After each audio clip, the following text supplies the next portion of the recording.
പറയാം. കുക്കിങ്ങിന്റെ ഒരു ബേസിക് റെസിപ്പിയാണ് ഇന്ന് ഞാനിവിടെ ചെയ്യാൻ വേണ്ടിയിട്ട് പോകുന്നത്. അപ്പോൾ പുതിയതായിട്ട് കുക്കിംഗ് ഒക്കെ ചെയ്ത് തുടങ്ങുന്നവർക്ക് ഈ റെസിപ്പി നിങ്ങൾ ഉണ്ടാക്കാൻ വേണ്ടിയിട്ട് പഠിച്ചിട്ടുണ്ടെങ്കിൽ ഇത് വെച്ചിട്ട് നിങ്ങൾക്ക് പല വെറൈറ്റിയിലുള്ള കറികൾ നല്ല ഈസി ആയിട്ട് റെഡിയാക്കിയിട്ട് എടുക്കാൻ വേണ്ടിയിട്ട് പറ്റും. അപ്പൊ നമ്മുടെ കേരളത്തില് ഒരുവിധം വെക്കുന്ന മിക്ക കറികളും ഇതിനെ ബേസ് ചെയ്തിട്ടായിരിക്കും നമ്മൾ മിക്ക കറികളും ഉണ്ടാക്കുക. അപ്പോൾ നിങ്ങൾ ട്രൈ ചെയ്ത് നോക്കാൻ വേണ്ടിയിട്ട് മറക്കരുത്, പ്രത്യേകിച്ച് പുതിയതായിട്ട് കുക്കിംഗ് ഒക്കെ ചെയ്യുന്നവരെ. അപ്പോൾ നമുക്ക് നോക്കാം ഇതേനെ റെഡിയാക്കാൻ. ഇത് റെഡിയാക്കാൻ വേണ്ടിയിട്ട് ഞാനിവിടെ ഇതേപോലത്തെ സവോള, ഞാനിപ്പോൾ എടുത്തേക്കുന്നത് കുറച്ച് ചെറിയ സവോളയാണല്ലോ. ഇങ്ങനത്തെ സവോള ഒരു 4 സവോള എടുത്തിട്ടുണ്ട്. പിന്നെ വെളുത്തുള്ളി എടുത്തിട്ടുണ്ട്. വെളുത്തുള്ളി ഞാനിവിടെ ഇതേപോലത്തെ വലിയ വെളുത്തുള്ളി ഒരു 8 വെളുത്തുള്ളിയാണ് എടുത്തേക്കുന്നത്. പിന്നെ ഇതേപോലത്തെ ഒരു വലിയ കഷ്ണം ഇഞ്ചി എടുത്തിട്ടുണ്ട്. ഇഞ്ചി എടുക്കുമ്പോൾ കുറച്ച് വലിയ കഷ്ണം തന്നെ എടുക്കുക.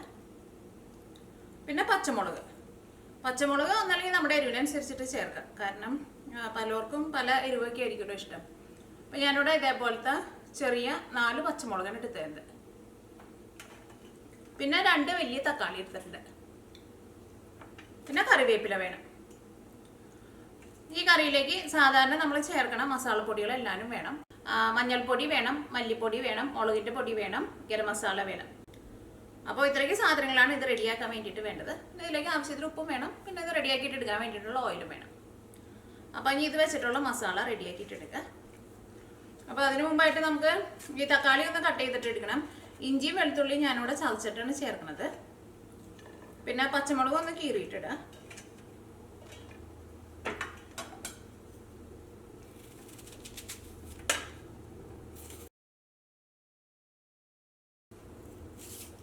അപ്പോൾ ഞാനിപ്പോൾ ഇവിടെ എടുത്തേക്കുന്നത് ചെറിയ സവോളയുള്ളൂ. അപ്പോൾ നിങ്ങൾ വലിയ സവോളയാണ് എടുക്കണതെന്ന് വെച്ചിട്ടുണ്ടെങ്കിൽ അപ്പോൾ നല്ല വലിയ സവോള ചെയ്യാന്ന് വെച്ചിട്ടുണ്ടെങ്കിൽ ഒരു 2 സവോള മതിയാവും കേട്ടോ.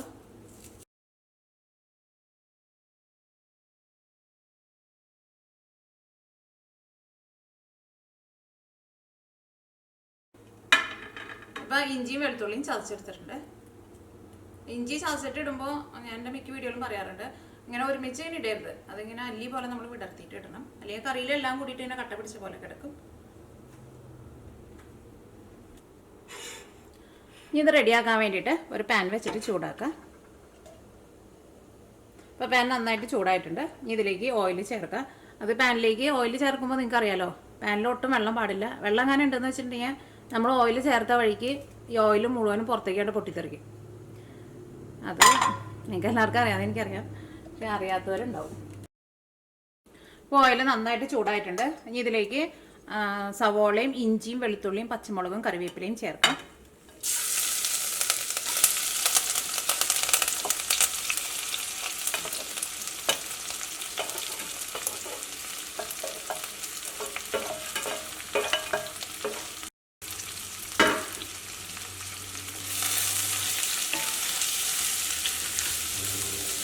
ഈ സവോളയ്ക്ക് ഒന്ന് വളർന്നു വരണം. സവോള വളർന്നു വരാമെന്ന് വെച്ചിട്ടുണ്ടെങ്കിൽ സവോളയ്ക്ക് നല്ല സോഫ്റ്റായിട്ട് വരണം. ഇപ്പോൾ സവോളയ്ക്ക് വളർന്നു തുടങ്ങിയിട്ടുണ്ട്. ഒന്നുകൂടി ഒന്ന് സോഫ്റ്റായിട്ട് വരട്ടെ.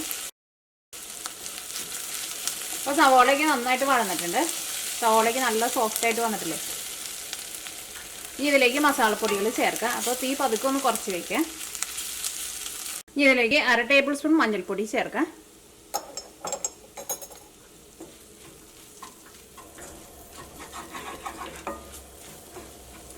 തീ പതുക്കെ ഒന്ന് കുറച്ച് വയ്ക്കാം. ഈ മഞ്ഞൾപ്പൊടി ഇതിനകത്ത് കിടന്നിട്ട് നന്നായിട്ടൊന്ന് മുരിഞ്ഞ് വരണം. അത് തീ കുറച്ച് വയ്ക്കുമ്പോൾ പാൻ അത്യാവശ്യം നല്ല ചൂടുണ്ടായിരിക്കണം. അപ്പോൾ നിങ്ങൾ അതനുസരിച്ചിട്ട് തീ കൂട്ടിയും കുറച്ചും വെച്ച് കൊടുക്കാം. അപ്പോൾ ഈ കറി ഞാനിവിടെ കുക്കിംഗ് തീരെ അറിയാത്തവർക്ക് വേണ്ടിയിട്ട് ചെയ്യേണ്ട ഒരു കറി കേട്ടോ. അപ്പോൾ അതുകൊണ്ട് തന്നെ ഞാൻ ഇതിനകത്ത് ചില കാര്യങ്ങളൊക്കെ ചിലപ്പോൾ കുറച്ച് ഡീറ്റെയിൽ ആയിട്ട് പറയും കേട്ടോ.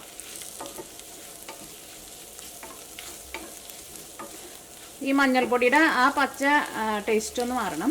അത് കഴിഞ്ഞിട്ട് വേണം ഇതിലേക്ക് മല്ലിപ്പൊടി ചേർക്കാൻ വേണ്ടിയിട്ട്. ഈ മല്ലിപ്പൊടി നമ്മൾ ഇതിലേക്ക് ചേർക്കുന്ന സമയത്ത് ഇതിൽ അത്യാവശ്യം ഓയിൽ ഉണ്ടായിരിക്കണം. എന്നാൽ മാത്രമേ മല്ലിപ്പൊടിയൊക്കെയും ഈ മസാലയുടെ കൂടെ കിടന്നിട്ട് നന്നായിട്ട് മൊരിയുള്ളൂ. അല്ലെങ്കിൽ നമ്മൾ കറി വെച്ച് കഴിഞ്ഞ് കഴിയുമ്പോൾ കറിക്ക് മല്ലിയുടെയൊക്കെയും ഒരു പച്ച കുത്തുണ്ടാവും. അപ്പോൾ ഇനി ഇതിലേക്ക് മല്ലിപ്പൊടി ചേർക്കാൻ വേണ്ടിയിട്ട് പോണ്. മഞ്ഞൾപ്പൊടി ഇതിനകത്ത് കിടന്നിട്ട് നന്നായിട്ട് മൊരിഞ്ഞിട്ടുണ്ട്.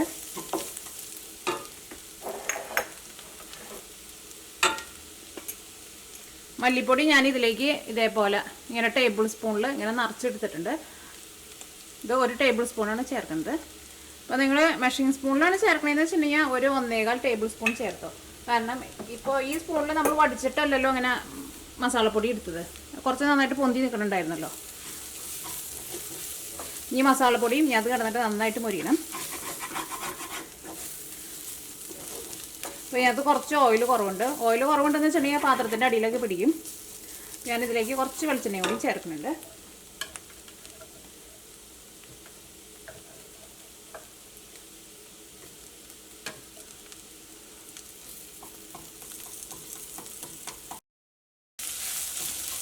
അപ്പോൾ മല്ലിപ്പൊടിയും ഇതിനകത്ത് കിടന്നിട്ട് നന്നായിട്ട് മൊരിഞ്ഞിട്ടുണ്ട്. ആ മല്ലിപ്പൊടി നന്നായിട്ട് മൊരിയണം, അത് നിങ്ങൾ പ്രത്യേകം ശ്രദ്ധിക്കുക. തീ ഒരുപാട് കൂട്ടി വയ്ക്കരുത്. ഇതിലേക്ക് മുളക് പൊടി ചേർക്കാം. മുളക് പൊടി ഞാനിതിലേക്ക് 3/4 ടേബിൾ സ്പൂൺ ചേർക്കുന്നുണ്ട്. ഇതേപോലെ ഇങ്ങനെ ടേബിൾ സ്പൂണിൽ ഇത്രയ്ക്ക് എടുത്തിട്ടുണ്ട്. അല്ലെങ്കിൽ മുളക് പൊടി നിങ്ങളുടെ എരിവിനനുസരിച്ചിട്ട് ചേർക്കാം.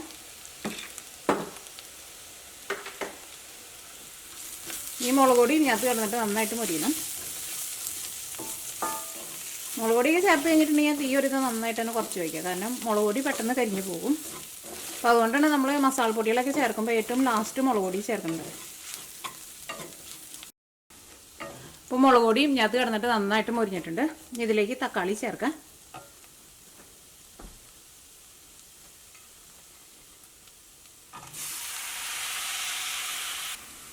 ഉപ്പ് ചേർക്കാം. തക്കാളിയിലേക്ക് നമ്മൾ ഉപ്പ് ചേർത്തിട്ടുണ്ടെങ്കിൽ പെട്ടെന്ന് തക്കാളിയുടെ ഉള്ളിൽ നിന്ന് വെള്ളം പുറത്തേക്ക് വരും. ഞാനിവിടെ തീ നന്നായിട്ട് കുറച്ചിട്ട് വെച്ചേക്കുന്നത്.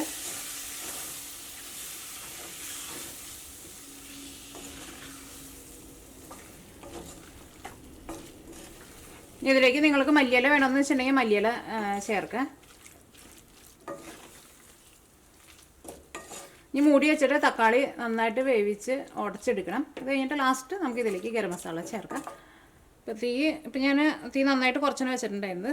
അപ്പം ഞാൻ ഒരു മീഡിയം ഫ്ലെയിമിലേക്ക് വെക്കാൻ വേണ്ടിയിട്ട് പോവാണ്. ഇനി നമുക്കൊന്ന് ഇളക്കിയിട്ട് കൊടുക്കാം. ഇടയ്ക്കൊന്ന് തുറന്നിട്ട് ഒന്ന് ഇളക്കിയിട്ട് കൊടുക്കണം.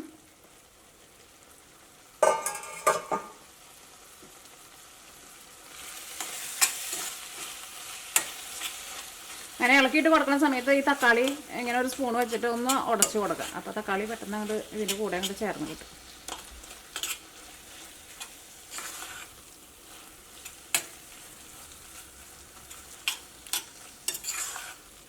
ഈ തക്കാളി നന്നായിട്ടൊന്ന് വെന്ത് ഉടഞ്ഞ് വരണം കേട്ടോ. അപ്പോൾ തക്കാളി ഒരു പകുതി മാത്രമേ വെന്തിട്ടുള്ളൂ. ഒന്നുകൂടി മൂടി വയ്ക്കുക. തീ ഒരുപാട് കൂട്ടി വയ്ക്കരുത്.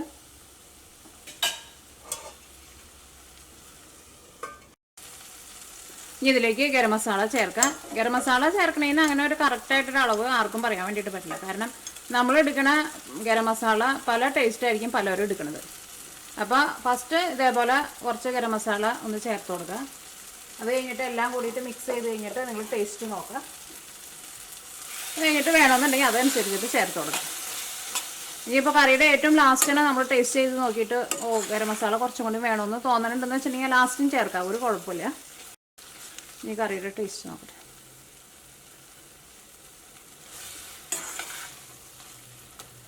കറിയിൽ കുറച്ച് ഉപ്പ് കുറവുണ്ട്. അത് ഉപ്പൊക്കെ നമ്മൾ ഫസ്റ്റ് ഇറക്കുമ്പോൾ കുറച്ച് ചേർത്താൽ മതി. കാരണം ഉപ്പ് കൂടി പോയിട്ടുണ്ടെങ്കിൽ നമുക്കൊന്നും ചെയ്യാൻ വേണ്ടിയിട്ട് പറ്റില്ല.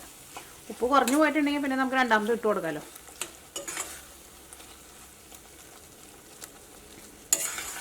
അപ്പോൾ തക്കാളിയൊക്കെ ഒരു ഇതൊക്കെ നന്നായിട്ട് വെന്തിട്ടുണ്ട്. ഒന്നുകൂടി ഒന്ന് മൂടി വയ്ക്കാം. അപ്പോൾ ഇതിനകത്ത് തക്കാളിയൊക്കെ നന്നായിട്ട് വെന്ത് ഉടഞ്ഞിട്ടുണ്ട്. അപ്പോൾ ഈ കറി റെഡിയാക്കിയിട്ട് എടുക്കാൻ വേണ്ടിയിട്ട് ഞാനിപ്പോൾ ഇവിടെ ഏകദേശം ഒരു 15 മിനിറ്റാണ് എടുത്തിട്ടുണ്ടായിരുന്നത്. അപ്പോൾ നമ്മുടെ ബേസിക്കായിട്ടുള്ള കറി റെഡി ആയിട്ടുണ്ട്. ഇനിയിപ്പോൾ ഈ മസാല വെച്ചിട്ട് നമുക്ക് ഒരു ഇതെല്ലാ കറികളും ഇത് വെച്ചിട്ട് നമുക്ക് ഉണ്ടാക്കാൻ വേണ്ടിയിട്ട് പറ്റും. ഇപ്പോൾ നമുക്ക് മുട്ടക്കറി വേണമെന്ന് വെച്ചിട്ടുണ്ടെങ്കിൽ മുട്ട പുഴുങ്ങിയിട്ട് ഇതിലേക്ക് ചേർക്കാം. അപ്പോൾ നമുക്ക് മുട്ടക്കറി കിട്ടും. ഇനിയിപ്പോൾ മുട്ട പുഴുങ്ങിയിട്ട് ചേർക്കേണ്ട, മുട്ട ഇതിനകത്തേക്ക് കൊത്തി പൊരിച്ചിടണമെന്ന് വെച്ചിട്ടുണ്ടെങ്കിൽ ഇപ്പോൾ ഇത്രയ്ക്ക് മസാല ഉണ്ടെന്ന് വെച്ചിട്ടുണ്ടെങ്കിൽ ഇതിലേക്ക് ഒരു 4 മുട്ട കൊത്തി പൊരിച്ചിട്ടിടാം. അപ്പോൾ മുട്ട കൊത്തി പൊരിച്ചിട്ട് ഇടുമ്പോൾ ഇതിനകത്തേക്ക് നമ്മൾ സെപ്പറേറ്റ് കുറച്ച് ഓയിൽ ചേർത്ത് കൊടുക്കേണ്ടി വരും. കാരണം ആ മുട്ട ഒന്ന് വെന്ത് വരാനുള്ള ഓയിൽ നമ്മൾ സെപ്പറേറ്റ് ഇതേപോലെ ജസ്റ്റ് ഇങ്ങനെ ഈ മസാല നീക്കി വെച്ചിട്ട് ഇതിലേക്ക് കുറച്ച് ഓയിൽ ഒഴിക്കുക. എന്നിട്ട് ഇപ്പോൾ ഇത്രയ്ക്ക് മസാലയ്ക്ക് ഒരു 4 അല്ലെങ്കിൽ ഒരു 5 മുട്ട ഇതിൻ്റെ സെൻറ്ററിലേക്ക് പൊട്ടിച്ചിടുക. എന്നിട്ട് ജസ്റ്റ് ഒന്ന് മിക്സ് ചെയ്തിട്ട് എല്ലാം കൂടിയിട്ടാണ്ട് മിക്സ് ചെയ്തിട്ട് എടുത്തിട്ടുണ്ടെങ്കിൽ നമുക്ക് ഒരു മുട്ട മസാല കിട്ടും. ഇനിയിപ്പോൾ നമുക്ക് ചിക്കൻ കറി വേണമെന്ന് വെച്ചിട്ടുണ്ടെങ്കിൽ ഇതേപോലെ അങ്ങനെ മസാല റെഡി ആയി കഴിയുമ്പോൾ ഇതിലേക്ക് ചിക്കൻ ചേർക്കാം. ചിക്കൻ നല്ല ചെറിയ ചെറിയ പീസായിട്ട് ചേർത്തിട്ടുണ്ടെങ്കിൽ കുറച്ചും കൂടി നല്ലതായിരിക്കും.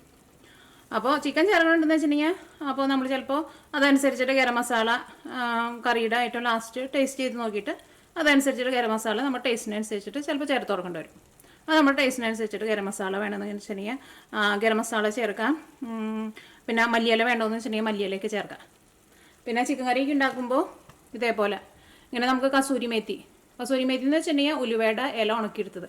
അപ്പോൾ ഇങ്ങനെ ഞാനിങ്ങനെ പറയുമ്പോൾ ചിലർ ചോദിക്കാറുണ്ട്, അപ്പോൾ ഉലുവ പൊടിച്ച് ചേർത്താൽ മതിയോന്ന്. ഉലുവ പൊടിച്ച് ഉലുവയുടെ ടേസ്റ്റ് അല്ല കേട്ടോ ഈ ഉലുവയുടെ ഇലയ്ക്ക്. അപ്പോൾ ഇതേപോലെ നമുക്ക് കസൂരി മേത്തി എന്ന് പറഞ്ഞിട്ട് വാങ്ങാൻ വേണ്ടിയിട്ട് കിട്ടും. അപ്പോൾ ചിക്കൻ കറിയൊക്കെ ഉണ്ടാക്കുമ്പോൾ ഈ കസൂരി മേത്തി കറിയുടെ ഒരു മുക്കാൽ ഭാഗമൊക്കെ ആകുമ്പോൾ കുറച്ചൊന്ന് ചേർത്ത് കൊടുക്കാം. അപ്പോൾ ചിക്കൻ കറി അല്ലെങ്കിൽ പൊട്ടറ്റോ ഉരുളൻകിഴങ്ങ് കറിയൊക്കെ ഉണ്ടാക്കുമ്പോൾ ഒരു പ്രത്യേക ഒരു ടേസ്റ്റ് ഉണ്ടാവും. അപ്പോൾ ഇനിയിപ്പോൾ ഇത് വെച്ചിട്ട് നമുക്കിപ്പോൾ ബീഫ് കറി ഉണ്ടാക്കണമെന്ന് വെച്ചിട്ടുണ്ടെങ്കിൽ ബീഫ് കുക്കറിലിട്ടിട്ട് വേവിച്ചിട്ട് വേണം ഇതിലേക്ക് ചേർക്കാൻ വേണ്ടിയിട്ട്. കാരണം ബീഫിന് നല്ല വേവ് ഉണ്ടാവുമല്ലോ, പ്രത്യേകിച്ച് നമ്മുടെ നാട്ടിൽ കിട്ടുന്ന ബീഫിന്. ഇവിടെ ഞങ്ങൾക്ക് കിട്ടുന്ന ബീഫിന് വേവ് വളരെ കുറവായിരിക്കും. വേവ് കുറവാന്ന് വെച്ചിട്ടുണ്ടെങ്കിൽ ഇവിടെ കിട്ടുന്ന ബീഫ് എങ്ങനത്തെ ബീഫാന്ന് വെച്ചിട്ടുണ്ടെങ്കിൽ നമ്മുടെ നാട്ടിലെ ബ്രോയിലർ ചിക്കൻ്റെ പോലെയാണ്, പെട്ടെന്ന് വേവണ ബീഫാണ്. അപ്പോൾ ബീഫ് വേവിച്ചിട്ട് ഈ മസാലയിലേക്ക് ചേർത്തിട്ട് മൂടി വെച്ചിട്ട് ഒരു 10 മിനിറ്റ് ഒന്ന് മൂടി വയ്ക്കുക. എന്നിട്ട് ഇങ്ങനെ നന്നായിട്ട് വരട്ടിയ പോലെ എടുക്കുക. അപ്പോൾ നമുക്ക് ബീഫ് കറി കിട്ടും. പിന്നെ നമുക്ക് ഇനിയിപ്പോൾ ചപ്പാത്തിക്ക് ഉരുളൻകിഴങ്ങ് കറി വേണമെന്ന് വെച്ചിട്ടുണ്ടെങ്കിൽ ഉരുളൻകിഴങ്ങ് പുഴുങ്ങിയിട്ട് ഈ മസാലയുടെ കൂടെ മിക്സ് ചെയ്തിട്ട് എടുത്തിട്ടുണ്ടെങ്കിൽ ഉരുളൻകിഴങ്ങ് കറി കിട്ടും. ഇനിയിപ്പോൾ നമുക്ക് ഉരുളൻകിഴങ്ങ് കറിക്ക് കുറച്ച് എന്ത് കറിക്കായിരുന്നാലും കുറച്ച് ചാറ് വേണമെന്ന് വെച്ചിട്ടുണ്ടെങ്കിൽ അതനുസരിച്ചിട്ട് കുറച്ച് തേങ്ങാപ്പാൽ ചേർത്ത് കൊടുക്കുക. പിന്നെ ഉരുളൻകിഴങ്ങ് കറിക്കും പിന്നെ മുട്ടക്കറിക്കൊക്കെ ചാറ് വേണമെന്ന് വെച്ചിട്ടുണ്ടെങ്കിൽ ഇപ്പോൾ നിങ്ങളുടെ അടുത്ത് ഇപ്പോൾ തേങ്ങാപ്പാലില്ല അല്ലെങ്കിൽ ഇപ്പോൾ തിരക്കാന്ന് വെച്ചിട്ടുണ്ടെങ്കിൽ കുറച്ച് പശുമ്പാലും ഒന്ന് ഒഴിച്ചു കൊടുത്താൽ മതി. കുറച്ചിനെ ഒഴിച്ചു കൊടുത്തിട്ട് ഒന്ന് കുറുകിയ പോലെ ഒന്ന് എടുക്കുക. അപ്പോൾ ചപ്പാത്തിയോടെ കഴിക്കാനൊക്കെ ചെറുതായിട്ടൊരു ഗ്രേവി ആയിട്ടുള്ള കറിയായിട്ട് കിട്ടും. അപ്പോൾ ഇതാണ് നമ്മുടെ ശരിക്കും ബേസിക് ആയിട്ടുള്ളൊരു കറി. പിന്നെ ഈ കറി വെച്ചിട്ട് നമുക്ക് ബട്ടർ ചിക്കൻ വേണമെന്ന് വെച്ചിട്ടുണ്ടെങ്കിൽ ബട്ടർ ചിക്കനും ഉണ്ടാക്കാം. അപ്പോൾ ബട്ടർ ചിക്കൻ ഉണ്ടാക്കണമെന്ന് വെച്ചിട്ടുണ്ടെങ്കിൽ ഈ സെയിം മെത്തേഡ് തന്നെ. അപ്പോൾ ഇതിലേക്ക് നമ്മളിപ്പോൾ 2 വലിയ തക്കാളിയാണല്ലോ എടുത്തത്. അപ്പോൾ ഒരു തക്കാളി കുറയ്ക്കുക. അപ്പോൾ അതിന് പകരം സവോള ഒരെണ്ണോടെയും കൂടുതലെടുക്കുക. എന്നിട്ട് ഇതേപോലെ തന്നെ മസാല ഉണ്ടാക്കുക. എന്നിട്ട് ഇതിലേക്ക് നമ്മൾ കുറച്ച് കാഷ്നട്ടും കൂടിയും ചേർക്കണം.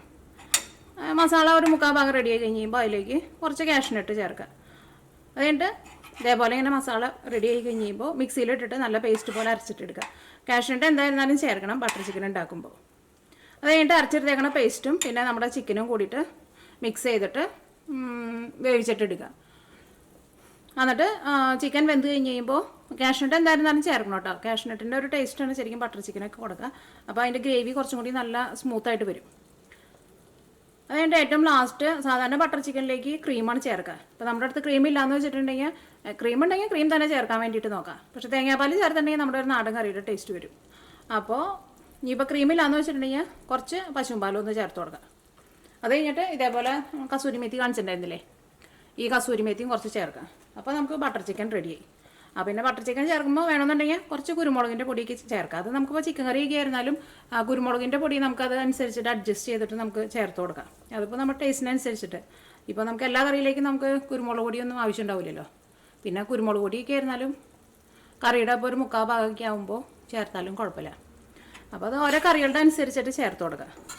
അപ്പോൾ ഈ ബേസിക് ആയിട്ടുള്ള കറിയിലേക്ക് എന്ത് ചേർത്താലും നമുക്ക് നല്ല ടേസ്റ്റുള്ള കറി റെഡി ആക്കിയിട്ട് എടുക്കാൻ വേണ്ടിയിട്ട് പറ്റും. അപ്പോൾ കുക്കിങ് പുതിയതായിട്ടൊക്കെ സ്റ്റാർട്ട് ചെയ്യണവർക്ക് ഫസ്റ്റ് ഇതേപോലെ കറി ഉണ്ടാക്കി പഠിക്കുക. അപ്പോൾ ഇത് വെച്ചിട്ട് പലതരത്തിലുള്ള കറികൾ റെഡി ആക്കിയിട്ട് എടുക്കുക. അപ്പോൾ ഇതേപോലെ കുറച്ച് മസാല ഉണ്ടാക്കിയിട്ട് ഇപ്പോൾ ഫ്രിഡ്ജിലെടുത്ത് വെച്ചിരുന്നാലും മതി. അപ്പോൾ ഓഫീസിലേക്ക് പോണവർക്കൊക്കെ ആണെങ്കിലും വന്നു കഴിഞ്ഞ് കഴിയുമ്പോൾ അതിൽ നിന്ന് കുറച്ച് മസാല എടുക്കുക. അപ്പോൾ നമുക്ക് എന്താണ് അതിൻ്റെ കൂടെ മിക്സ് ചെയ്യേണ്ടതെന്ന് വെച്ചിട്ടുണ്ടെങ്കിൽ അതിൻ്റെ കൂടെ മിക്സ് ചെയ്യുക. അതൊരു കറിയാക്കിയിട്ട് റെഡി ആക്കിയിട്ട് എടുക്കുക. പിന്നെ ഈ കറി വെച്ചിട്ട് തന്നെ നമുക്ക് രാവിലെ അപ്പത്തിന് നല്ല ടേസ്റ്റുള്ള മുട്ടക്കറി ഉണ്ടാക്കാൻ വേണ്ടിയിട്ട് പറ്റും. അപ്പോൾ മുട്ടക്കറി ഉണ്ടാക്കുമ്പോഴായിരുന്നാലും ഇത്രയ്ക്ക് പുളി വേണ്ട. അപ്പോൾ തക്കാളി ഒരെണ്ണം കുറയ്ക്കുക, സവാള അപ്പോൾ അതനുസരിച്ചിട്ട് ഒരെണ്ണം കൂട്ടി കൊടുക്കുക. എന്നിട്ട് ഇതേപോലെ തന്നെ സെയിം കറി ഉണ്ടാക്കുക. ഇതിലേക്ക് കുറച്ച് തേങ്ങാപ്പാലോ അല്ലെങ്കിൽ കുറച്ച് പശുമ്പാലോ ഏറ്റവും ലാസ്റ്റ് ഒഴിച്ചു കൊടുക്കുക. അപ്പോൾ അപ്പത്തിനുള്ള കറി റെഡിയായി. കാരണം അപ്പത്തിനും ചപ്പാത്തിക്കൊക്കെ ആയിരുന്നാലും അധികം പുളിയുള്ള കറീനേക്കാളും എല്ലാവർക്കും കുറച്ചും കൂടി ഇഷ്ടമുണ്ടാവുക ഒരു ചെറുതായിട്ട് ഒരു മധുരത്തിൻ്റെ ടേസ്റ്റുള്ള കറിയായിരിക്കും ഇഷ്ടമുണ്ടാവുക. അപ്പോൾ തക്കാളി കുറച്ചിട്ട് അതനുസരിച്ചിട്ട് സവോള കൂട്ടി കൊടുക്കുക. അപ്പോൾ ഇതാണ് ശരിക്കും ബേസിക് ആയിട്ടുള്ള കറി. അപ്പോൾ നിങ്ങൾ കുക്കിംഗ് പുതിയതായിട്ട് പഠിക്കണവരൊക്കെയും ഈ കറി ഫസ്റ്റ് ഉണ്ടാക്കാൻ വേണ്ടിയിട്ട് പഠിക്കുക. അപ്പോൾ പിന്നെ നമുക്ക് എന്ത് കറിയും റെഡിയാക്കിയിട്ട് എടുക്കാൻ വേണ്ടിയിട്ട് നല്ല എളുപ്പമായിരിക്കും. ഇനിയിപ്പോൾ മീൻ ചേർക്കണമെന്ന് വെച്ചിട്ടുണ്ടെങ്കിൽ ഞാൻ കഴിഞ്ഞ ദിവസം മത്തിയുടെ ഒരു റെസിപ്പി അപ്ലോഡ് ചെയ്തിട്ടുണ്ടായിരുന്നു. അതും ഇതേപോലെ തന്നെ മസാല ഉണ്ടാക്കിയിട്ട് അതിലേക്ക് മത്തി വറുത്തിട്ട് ചേർക്കാണ് ചെയ്തത്. അപ്പോൾ അതേപോലെ തന്നെ നമുക്കിപ്പോൾ ഇഷ്ടമുള്ള മീനൊക്കെ വറുത്തിട്ട് വേണമെന്നുണ്ടെങ്കിൽ ഇതിലേക്ക് ചേർക്കുക. ഇനിയിപ്പോൾ വറുക്കാണ്ടും വേണമെന്നുണ്ടെങ്കിൽ ഫ്രഷ് ആയിട്ടുള്ള മീൻ ഈ മസാലയിലേക്ക് ചേർക്കുക. എന്നിട്ട് കുറച്ച് വെള്ളം അല്ലെങ്കിൽ കുറച്ച് തേങ്ങാപ്പാൽ ഒഴിച്ചിട്ട് മൂടി വെച്ചിട്ട് മീൻ വേവിച്ചിട്ട് എടുക്കുക. അപ്പോൾ നമുക്ക് നല്ല ടേസ്റ്റുള്ള മീൻ കറി കിട്ടും. അപ്പോൾ അങ്ങനെ എന്ത് കറി വേണമെങ്കിലും ഈ മസാല വെച്ചിട്ട് റെഡിയാക്കിയിട്ട് എടുക്കുക. അപ്പോൾ നിങ്ങളെല്ലാവരും ട്രൈ ചെയ്ത് നോക്കാം. നിങ്ങൾക്ക് എല്ലാവർക്കും നല്ല ഇഷ്ടമാവും. ഈ കറി ഒരു സെർവിങ് പ്ലേറ്റിലേക്ക് പകർത്താം. അപ്പോൾ നിങ്ങളെല്ലാവരും ട്രൈ ചെയ്ത് നോക്കാം.